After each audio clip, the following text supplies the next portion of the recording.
আসসালামু আলাইকুম। পদ্মা নদীতে চলে এসেছি, এই যে পেছনে নদী। আর আজকের আবহাওয়া খুবই ভালো, পেছনে ভুট্টা ক্ষেত।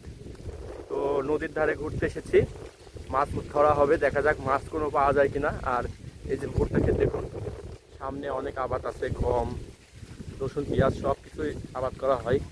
তো ভাবলাম যে একটি ভিডিও করি, আপনাদের দেখাবো নদীর ধারের পরিবেশ। দেখেন, পেছনে দেখেন নদী, পদ্মা নদী।